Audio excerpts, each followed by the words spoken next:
Motivational Mindset Podcast with Switch Motivation. Hello, my name's Richard Knight and welcome to episode 3. This week I'm chatting to Sally Earnshaw, the MD for Culture Change Consulting at Gallagher, otherwise known as the Chief Oompher. She's got a passion for celebrating the human spirit and specialises in culture change, leadership development and customer-focused leadership. This week we talk all about Sally's motivators, how she maintains that high energy, and also midlife motivation. Enjoy. Thank you very much for being on the podcast, and over to you. Who are you? What do you do? And one question for you, Chief Oompher. Just wondered how long it would be till you got to the thing. Okay, so I'm Sally Earnshaw. I'm MD of a culture change practice which sits inside a big corporate organisation called Gallagher. But more importantly, last 20 to 25 years, I've spent my entire life helping, I suppose the official sentence would be, helping organisations to create an environment where purpose, people and performance can really thrive. That's sort of the tagline. But to your point, I think what I've really been doing is for the last 20 years, bringing a bit of oomph and a bit of energy to organisations, anything to do with where people are concerned, trying to make a living, trying to keep people buoyant while we go through such a ridiculously changing landscape. That's my bag. That's pretty much it. Simple stuff then, really. You've obviously got lots of time on your hands. Not because I see you zooming around all over the place on LinkedIn and you're in various countries working with various teams. So it sounds like there's a big appetite for this motivation, the oomph stuff out there. Is that fair to say? Yeah, well, interestingly, I think there was always, historically, a lot of the work that I would get involved in would be around performance. So, and I know that you're big in the CX space, and I have been as well. And there was a lot of desire for how do we get more out of people. Interestingly, last 5 or 6 years, it's been much more about how do we help people to stay buoyant, to be engaged, to be, wanting to turn up and contribute and be part of something, especially when the world is changing so blooming fast. Global pandemics keep knocking us off piste. Organisations had, to some extent, big punches in the gut for some versus other organisations who massively scaled through the pandemic. So what seems to have happened is whether, whatever type of business you are, however big you are, the last 5 years will for sure have created a background of massive change. And when there's a lot of change going on in organizations, it used to be, and like you'll get this, organizations probably visited strategy about every 3 to 5 years. And now they're having to visit strategy, every 12 months in reality. And so there's just this change in what leaders need to know and understand and be able to do in keeping people connected to the direction of travel, keeping people focused on the right activity to drive success, keeping people, as I say, buoyant and resilient, because if there's so much going on, it can be quite a stressful landscape, I think, right now. And I just think that, demands on leaders have just become greater and greater and greater. And therefore, understanding the little small bit you need to understand about human beings in order to know, where to tap to get the best out of them. So they rock up, they want to be part of it and they want to contribute, I think is a very different set of skills from perhaps what it was 10 years ago. And so that, is it about just umphing? Well, not really, but is it about, helping leaders to just really understand how do you get the best out of people when there's so much going on, and it's really, changing landscape would be the phrase, but it's like, there's just loads going on and people are, and resilience comes up constantly as a theme. Oh, that's a good one. Yes. Love that one. I'll come back to that actually, if we can.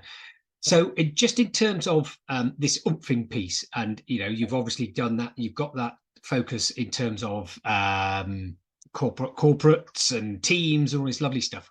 What about you, though? Because whenever I see you on LinkedIn or anywhere else, you've got that huge smile on your face and there's always something brilliant happening. And you sit there and you think, is she taking something? No, I don't think that's it. And what I think is what's your personal motivation? What does motivation mean to you then? Oh, that's such a great question. And because I knew you were going to be asking me about motivation, I actually searched up what does motivation mean, right? Brilliant. Well done. You get a score, get a tick. Well done. Dictionary definition. Because I was like, oh, God's going to ask me all about motivation. I better sound credible. But so I looked it up. And actually, because you're the motivation expert, you see, and so, and actually, when you look at the dictionary definition, it just says really simply the reason why anybody behaves the way that they behave. Mm-hmm. So I was like, okay, so what is the reason why I behave the way I behave? To your point, and it really got me thinking about where does motivation come from? If you're asking about me personally, I sort of split it into two sort of camps, and then you can dig and delve into it as much as you want. So I was thinking about where does the drive side of my career and kind of what I've got involved in come from, and actually that comes back to one of my I think you might call it in the professional sphere of motivation, intrinsic motivation. I don't know, you'll correct me if I'm wrong, but like at the roots of who I am as a person, I've got this massive thing about responsibility, accountability. Like if I say I'll do something, I do. And so I think what's created a lot of the intrinsic motivation has been if I have promised somebody I'll deliver in a role, or I have committed to something to a client, or that drive to make sure I've done what I've said I would do, that's what drives a lot of that getting out of bed and just getting it done. So there's a big part of me which is about responsibility, and if you say you'll do it, you do it. But then there's the other side of it, which I had a big chat with my other half actually about whether this is an intrinsic motivator or not. But the other side of it is that energy kind of joy thing, and whether that's a motivation or not, I don't know. That's kind of just how I like to show up in the universe, right? It's like I have this phrase which is, if you're not laughing, what else is there? Like I love to make people laugh. I'm not sure if I'm quite funny or not, but I love making people laugh. I love laughing myself. I love surrounding myself with people who are joyous by nature. And because I kind of go, we're on this life for such a short amount of time. You get, this speck in a landscape of the universe.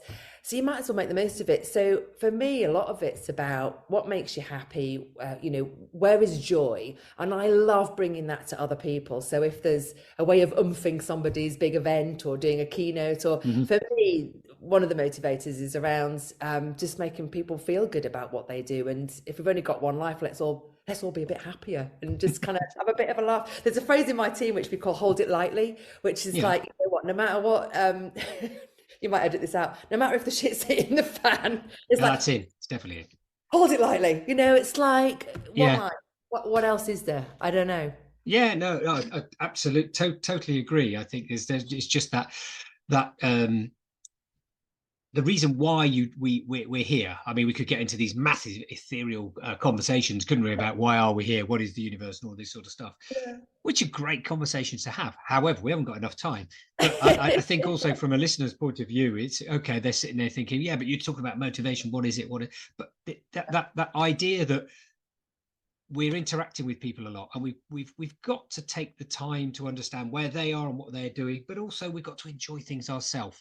And I think this is an interesting one that I've been speaking to some people about, is about being a bit more selfish in life as well, because often we're taught, oh no, you can't think about yourself, you must think about others. And of course you do, However, if we're not in the right space as an individual, the actual energy that we're giving out isn't going to be right for the people we're interacting with. So we've got to make sure that's correct first of all. And I think that's that intrinsic motivation. Where does it come from? Do we all have it? Can we be motivated by others is always another question as well.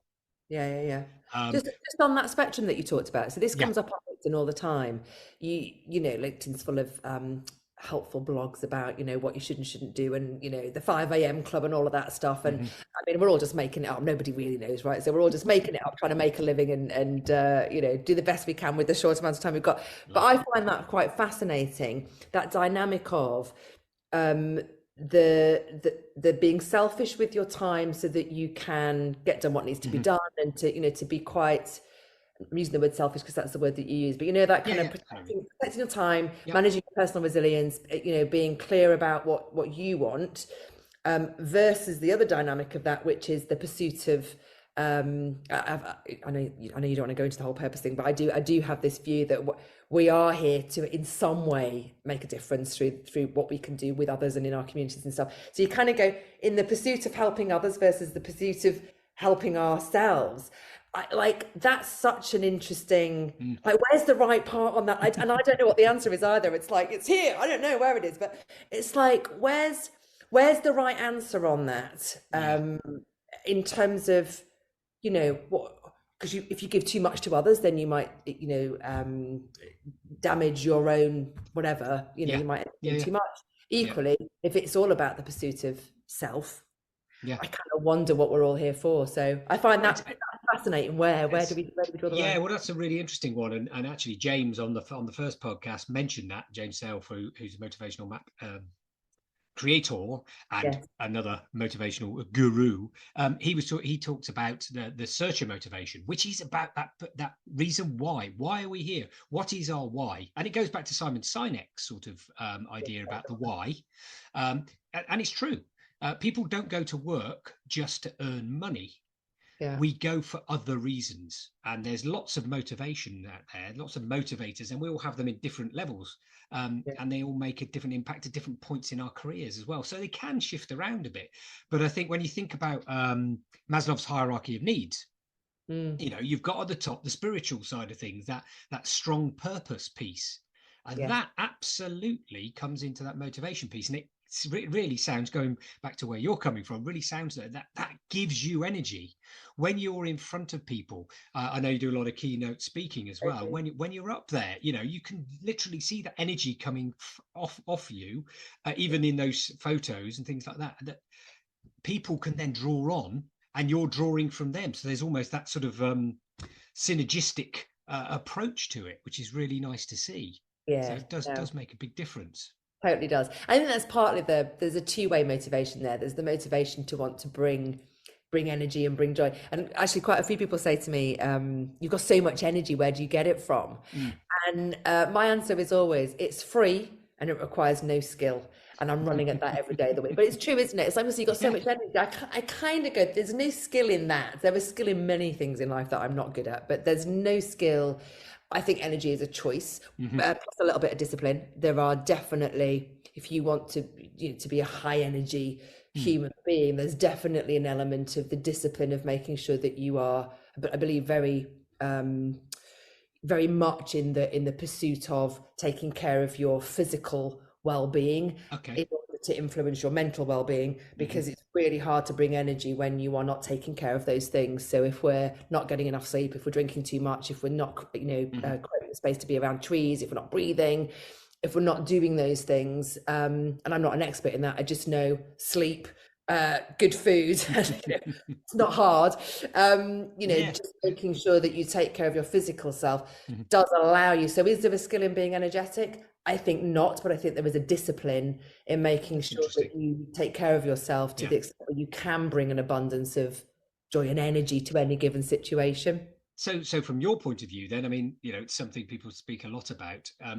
Do you have those certain patterns in place? Do you go out and do your regular exercise on a daily basis, et cetera, et cetera? Is that something that features for your sort of motivational or energy levels? I'm one of those, the what? Oh yeah, I've got one of them as well. I'm like, but the thing is, I'm not. We've all got our different, places on the spectrum with this stuff. Like, I'm not I'm not a marathon runner. I'm not, I'm not one of those. I don't drink. I only drink water. I'm not that end, right? But I am at the. I think, like many, I do a blog called Female Middle-Aged Business Traveller. I think I've got a sort of a community of people who are very similar to me. It's like, we work blooming hard. We do it right most of the time, but we also like a few glasses of wine. That's where I am. But this is what I like. I have little set targets every day. Okay. I try and do at least 12,000 steps a day. I do that through a couple of dog walks if I'm at home. But because I now track that, if I'm away, which I'm away a lot and I'm not walking the dogs, that's my benchmark for. And actually, historically, if I was away, staying in a hotel, I might not have gone and found somewhere to go out for a walk. Whereas now, because I've got that 12,000 steps is sort of my target per day. Then I go, I'll walk at the beginning of the day, walk at the end of the day. So I love walking, especially with dogs. I am definitely a, in bed before 10 person, and during 10? Blimey, that's late. I've read somewhere that you should try to start your sleep at least 2 hours before midnight, because the hours before midnight are the most crucial. For Yeah, and I don't know who Yeah, I read that with, but anyway, so try and interesting. be in bed before Yeah, 10 yeah, good. and try not to drink too much alcohol Hmm. during the week. That's kind of, it's the goal. Yeah, It's never always fulfilled, but so yeah, I kind of keep myself healthy. I eat healthily, yeah, so just those simple things. That's my brilliant. tracking every day, Yeah, and that nice. Yeah. um, keeps me sort of physically healthy. And I do notice a massive difference on my Hmm. tracker. If you've got this, I get the where it tells you what your what's it called, the body your body battery. You've Oh got body yes, yeah, yeah, battery. yeah, So yeah, it yeah, tells you whether yeah. you've re-energized it. And I tell you now, if I'm ever on 100, you're in trouble because you think this is What are you on today then? Because I'm struggling to keep up anyway. So, today's a 92 day. oh, is it a 92? Okay. And it's really interesting though, because that motivational level can be, you can measure it Yeah. and you know when it's dropping. So here's Yes. the next question for you then. Yes. Big If enough. it does happen, or when it does happen, and your motivational levels starting to go down and those energy levels are dropping, Yeah. what are the signs for you? How do you know that you need to perhaps take a step back or adjust what you're doing? Or does that happen, or are you still Yeah. just keep going? It totally does. I think it manifests in two ways. So I definitely know I'm not nearly as creative. I think like loads of people, if I'm tired, I'm not as creative. So if I wake up and I'm not sure whether it's a good thing. You wake up and you look at the body battery and you go, oh no, it's 35. I'm in Yeah. trouble. But mindset wise, I'm not sure that's a good thing. But so if I ever if I'm feeling tired, if I've had a stressful couple of days or whatever, and my body battery is a bit lower, I tend not to be as creative. So I know the thinking's not going to be as good. So I wouldn't attempt to do, write a piece or do something really Hmm. intense for a client. On those days, I would tend to do more interaction stuff because that kind of raises the energy anyway. So I Great. try and manage my days around, Hmm. what I've got the energy for. But I suppose on the other side of the fence as well, what I've noticed is the ability to manage quite stressful situations diminishes with lower levels of body Hmm. energy, i.e., that I think we can all handle much more stress. We're more resilient when we're, disciplined with the physiology and the healthy mindset. So I've noticed if it all gets a little bit too stressful and I'm running at it a bit too hard. Sometimes I can't control that. Sometimes that's just the nature of the work. But my tolerance of stress is lower, and then frankly, my team would tell you I am not that much fun to be around. So, and I'm really conscious of that because that's not, my pursuit in life is not to be, to be a nightmare to work with. So, so That's I interesting quite though. like it when people say to me, actually, you're being a Yeah. bit of a dick. Can you back off? Thank you. Yeah, absolutely, and that's really a good marker in terms of that, people being aware of your motivational levels, your energy levels at that particular time, Yes. because it can impact others quite significantly, and also from a team point of view as well. You mentioned your team there. When somebody is drawing energy from different areas or isn't drawing enough, etc., their behaviors can then change and actually change in certain ways and be quite abrasive to a Yeah. certain extent. And, Yeah. and and oftentimes we can see that from a team setup point of view, that you don't necessarily have different personalities in a team. You have different motivators or Yes. different motivational levels, because some Yeah. people are loving, I want to earn money, that motivates me, give me the money. And other Yeah. people are going, yeah, but I want to make a real difference in the world. Yes. And Yeah. those two are really quite different motivators. We've all got them. We've got that because you need money, Yeah. right now, but you also need a purpose. So Yeah. if it's out of balance in teams, it can be quite interesting in terms of the way they're working together. Yeah. No, So, totally. By the way, one activity I did with my team, which anybody listening to this, if anybody is, the oh, how very dare you? I've got three listeners already. Yes. oh, everybody want to listen to me. So we did this little activity, which was really brilliant. We thought it was really good. We each of us thought about. So we came to a conversation, and we all had to talk about what it looks like when we're at our best, Mhm. which was quite interesting. And we sort of all agreed with each other and said, "Yeah, we see that." But then we also said, Mm. what does it look like when I'm at my worst? And so we had a really lovely moment of us all, because we all respond differently when we're not at our best. So one of my team tends to talk a lot and much faster when they're stressed out. It's quite hard to keep up, and we're all different in the way that that shows up. So we had a conversation about it, and then we created code words. So it's like, what do we say when you're doing that to sort of to sort of call you out of it? Yeah. And so the code word for that team member, he certainly won't mind me sharing it with you, is oxygen. So the minute he starts going, one of us will go oxygen, and he'll know to stop. And so it was just a lovely shorthand for being able to. And the code word for me when I'm being a bit overbearing, when I'm stressed, is control. People just go control, and it's like, that means you're being a control freak. Back off. And it's just much nicer, I think, and kinder. To just have quick code words that you can cut through. So we did that as a team, and it was really good, actually, because we're all different, as you know. So that was really helpful.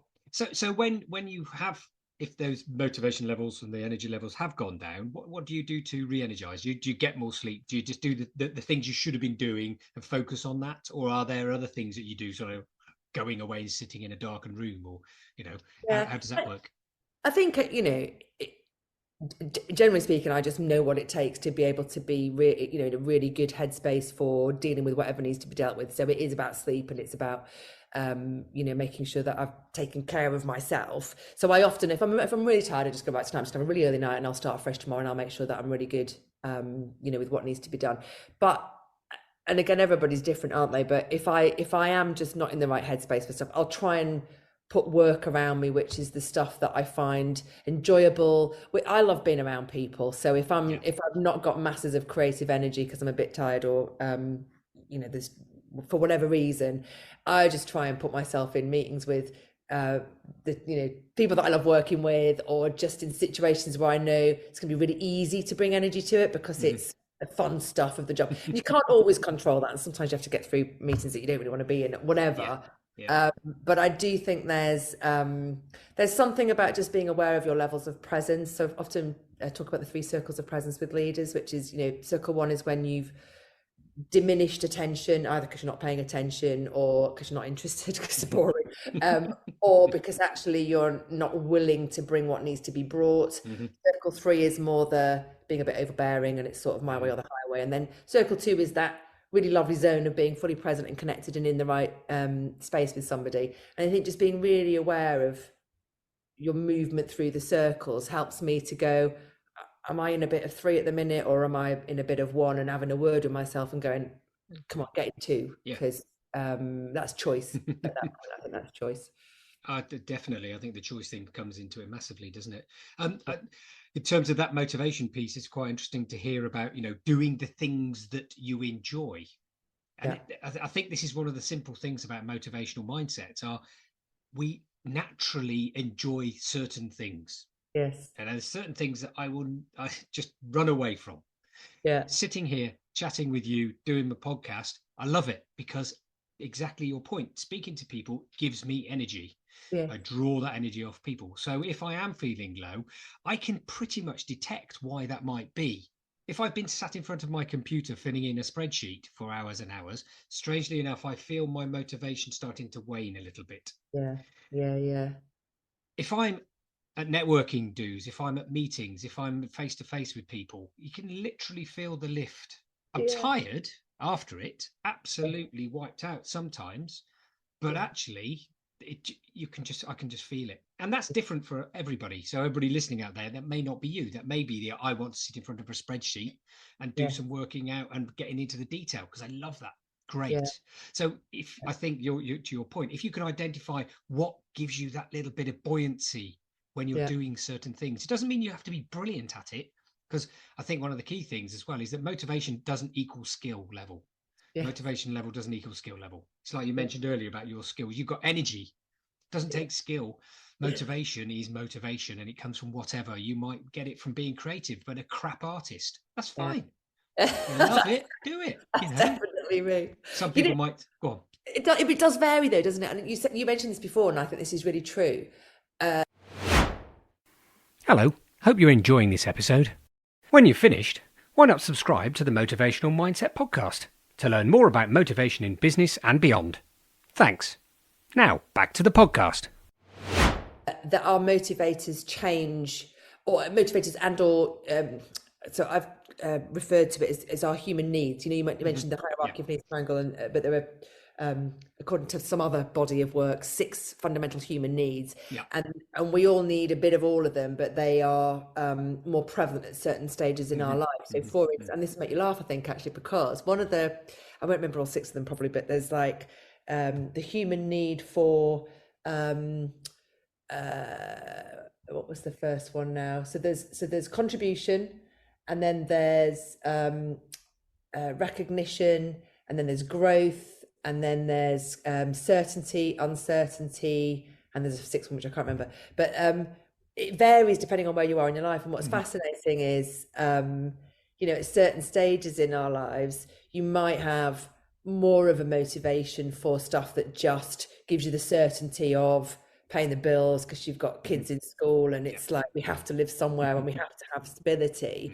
And I think definitely there's a phase in people's lives where they might not be choosing to do all of the things that they want to do because we have responsibility for some certainty in other people's lives that live around us, and especially family, versus at other stages in your life where there might be more freedom to do some of the other things that might be motivators that you can choose to do. Example, my daughter's 20. She's off traveling the world because I said, well, you have no responsibility, move, just travel, see the world, versus, which is exactly what I intend to do in the next phase of my life, which is once they've all gone, I'm off. But it's like, for the last probably 10 to 15 years, having that responsibility for kids has meant that I hope I've always done what I enjoy doing, but there's certainly been an element of what I've done that's been about making sure that I earn at a certain level. And, it's like, it's not all choice, I don't think, in terms of what our motivators are. I don't know whether that's in your line of work, whether I agree. And I think it comes to that point that we spoke about before we got on this recording here, and we sort of spoke about this middle-age motivation, for want of a better term. I'm certainly looking like I'm coming to that sort of time in my life where I'm probably going into the second half of that century. I know it's hard to believe, really, but we spoke briefly, didn't we, about that whole idea of actually a lot of people I speak to are nearly retired.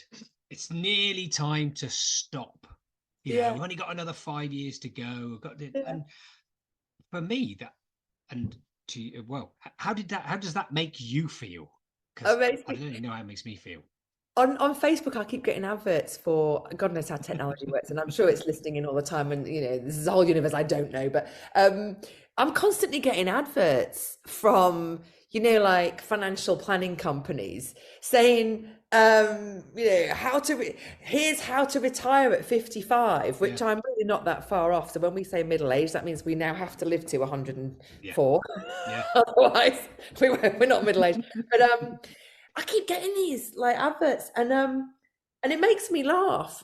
Also it makes me quite sad because I'm like, oh my God, I am the target market for those ads now. But so there's a guy called Gary V on LinkedIn. I don't know if you follow any of Gary V's stuff. He's built loads of businesses.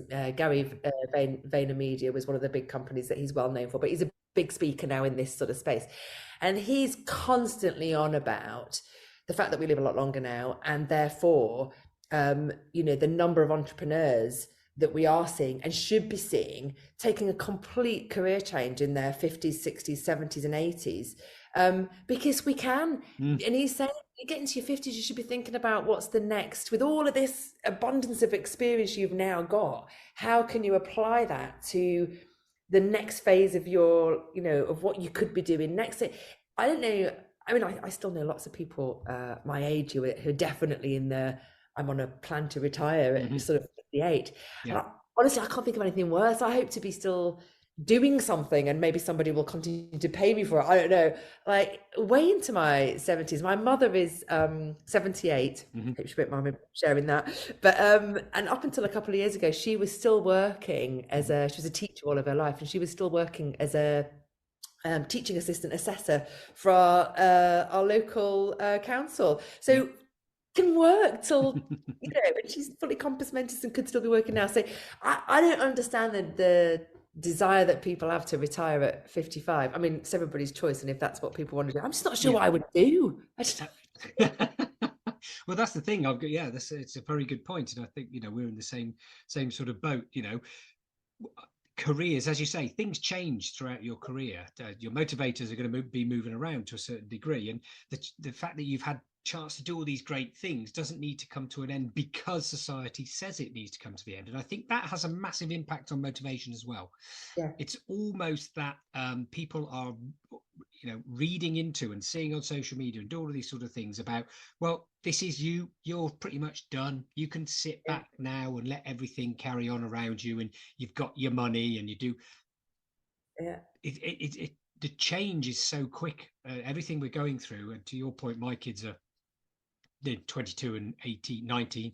mm, Exactly the same thing. My daughter did a gap year, went out and did some great stuff. My son's over in Canada doing great, working in ski resorts and doing like marvelous stuff over there, and they're yeah, loving life, and it's something that you're encouraging.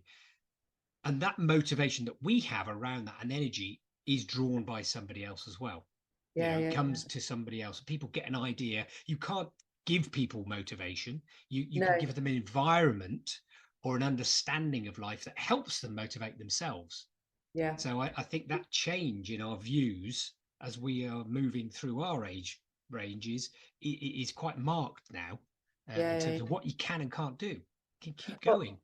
you can keep going, but also I think just going back to the kid thing, the sort of whatever generation they are now. What are they now? Gen Z, Gen what? I Z, don't know. Z, I don't know. Z. Are we back to A yet? I don't know.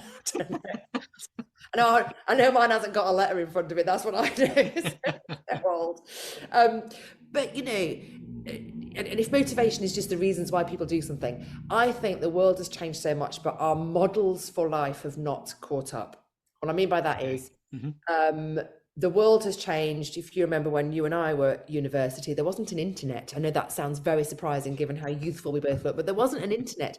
And the birth of the internet has changed everything Mm. in the sense that you can now, set up your own business relatively easily. You can sell stuff, you can, market, you can build a web, anybody can build a website. So all of the models for, what was the right thing to be doing in writing inverted commas, you came out of school, you most likely, had a plan to either go to university or go straight to work. You then worked maybe at the same company. And there was a model recently, which was, and if you leave a company in less than a year, then the world deems that to be not committed. Do you remember? It's like, Oh, what is yeah, that? that's Right? hilarious. Yeah. Hilarious.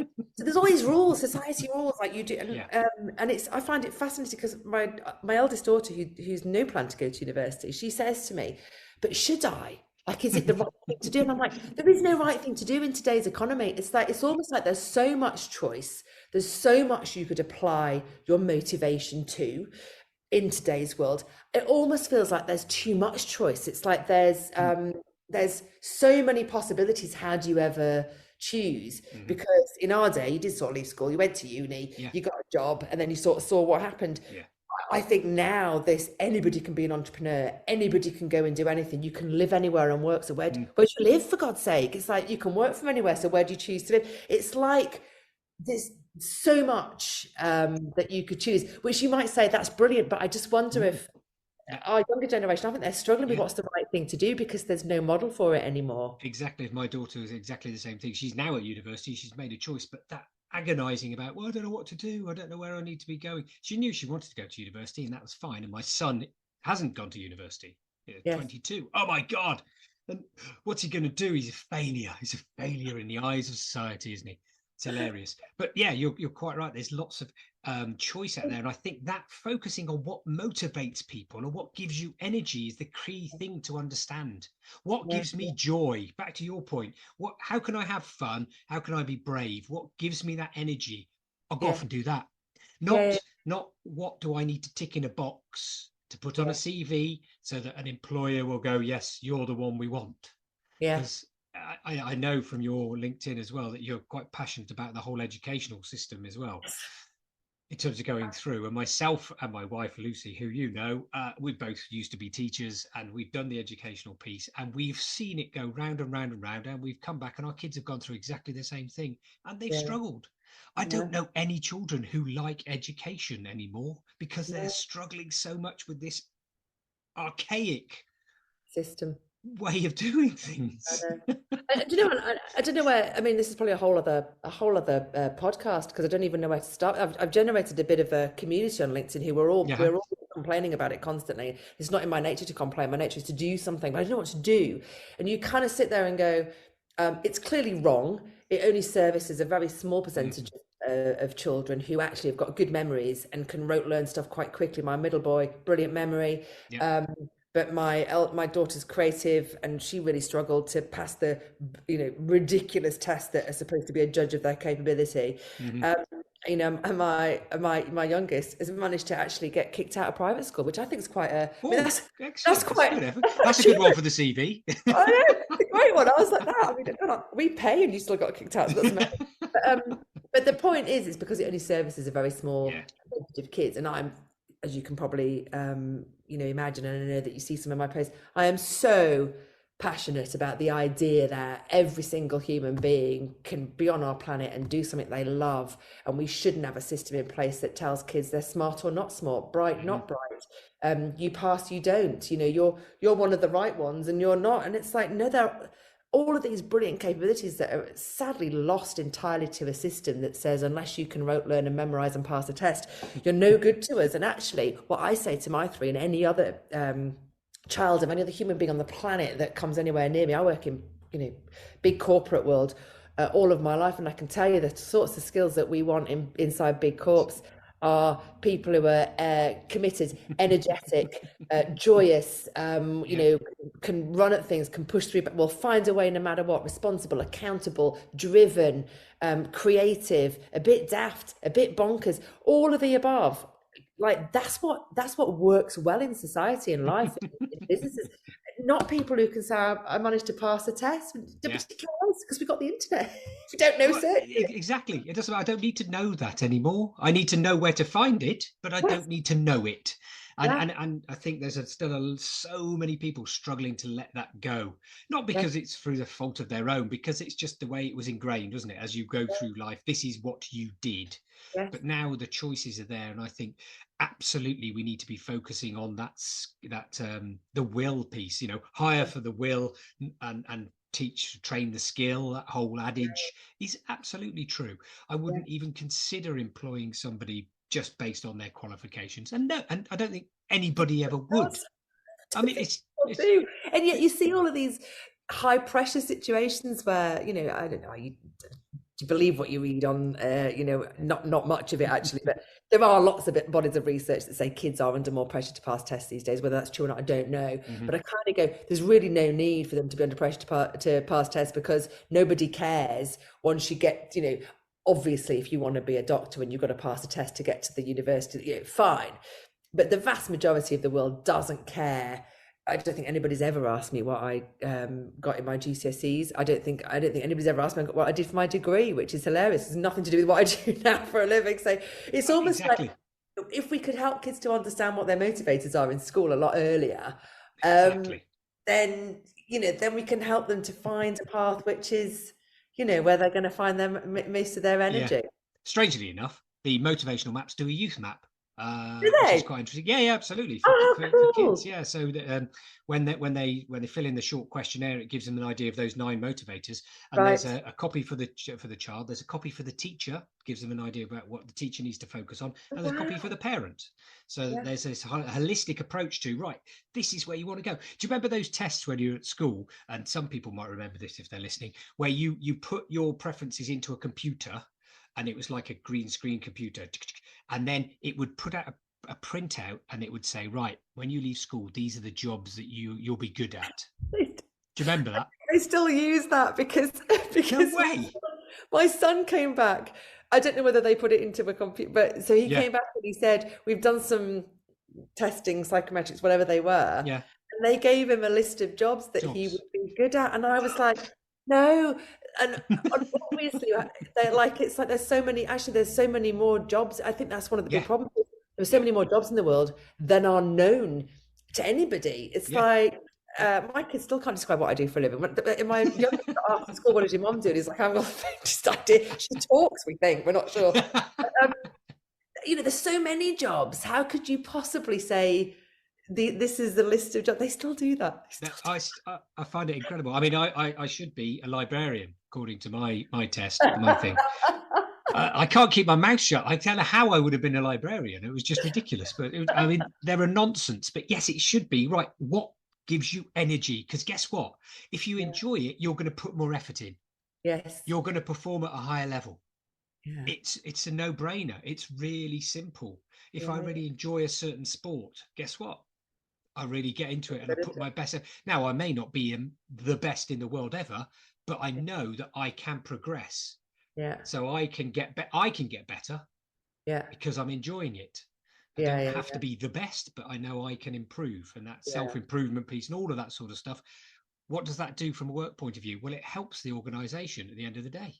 Yeah. You know, No, all of I'm those a big things. fan of, huge fan of do what you love. Huge fan of Yeah. it. And I know it's kind of that's not really a new philosophy. And but I But think people forget it, don't they? in today's economy, there used to be God, now what was it called? Was it Rich Dad Poor Dad, or was it no, the Monk and the Riddle? The Monk and the Riddle is a book. It's all about making a living out of having a life. So it was all about follow your purpose and then, Yeah.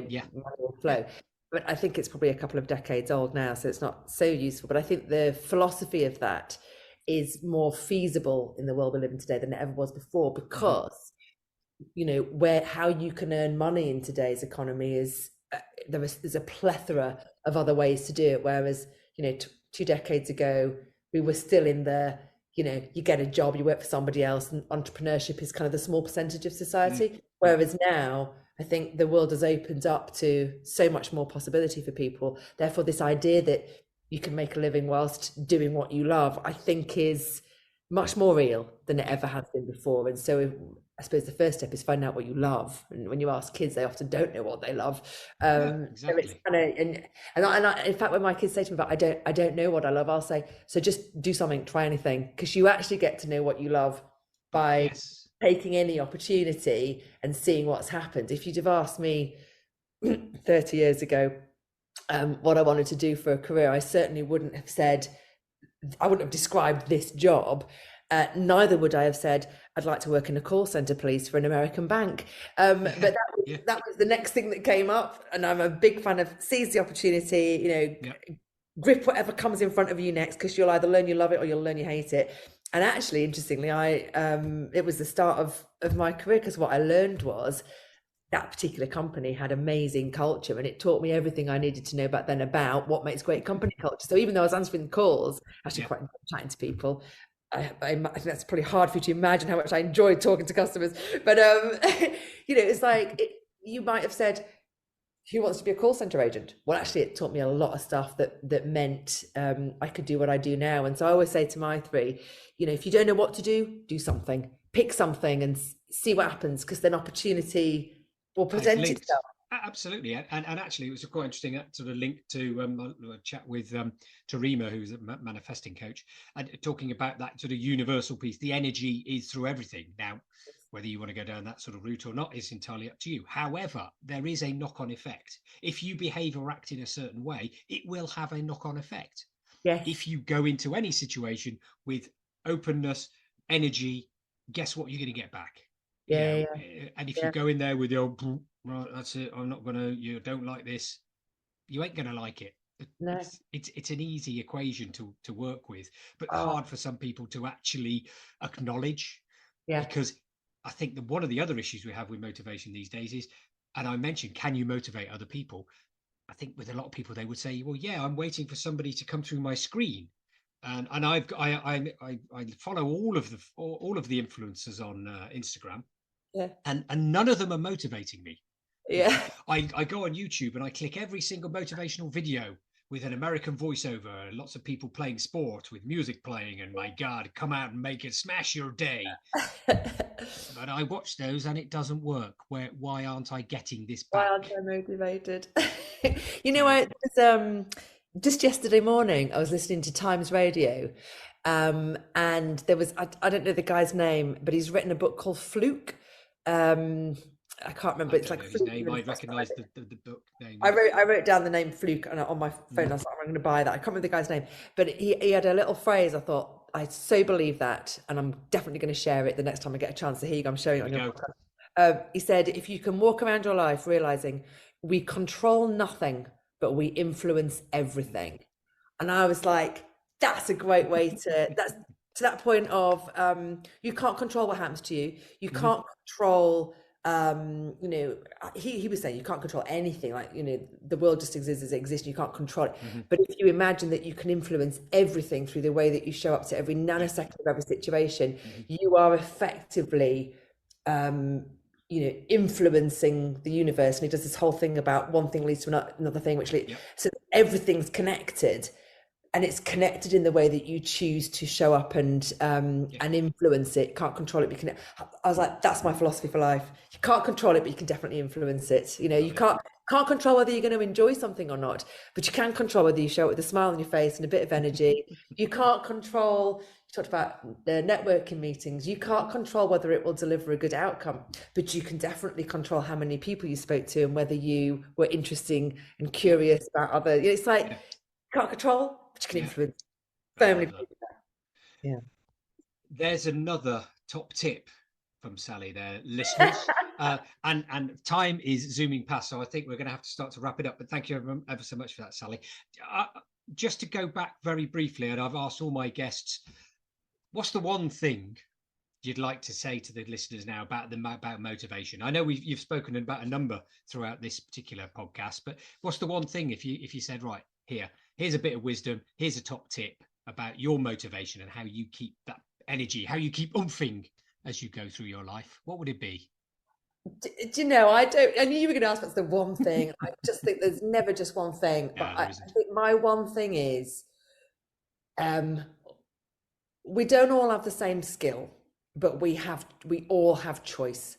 And so, with whatever skills you've got, with whoever you are, with whatever your backdrop, your experiences, whatever's happened in life, we've all got very different histories, and we're all very different people. Kind of everybody gets the choice of whether you choose to show up and lean in and jump in and smile a bit and be a bit full of energy and have a bit of a laugh, or not. And that doesn't require any skill. So I just say, show up, have a smile, find joy somewhere, and it's a good place to start.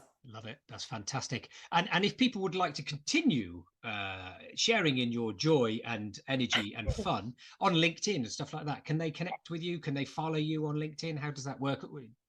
They should definitely follow me on LinkedIn. Yeah. I mostly blog about funny stuff. Being a middle-aged female business traveler, I blog about working mums and sometimes a little bit about leadership, because obviously that is my space. But I try and blog about stuff that will make people smile with maybe a tinsy bit of learning in there somewhere. So they should follow me. I'm the Chief Oompher on LinkedIn. So if you find Sally Earnshaw, Chief Oompher, follow me, and we'll have a bit of a chuckle.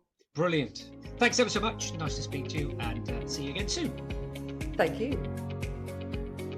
This was a Switch Motivation production from Switch Performance Limited. Music by Dennis Kischuk from Pixabay, the Motivational Mindset Podcast. Download, listen, subscribe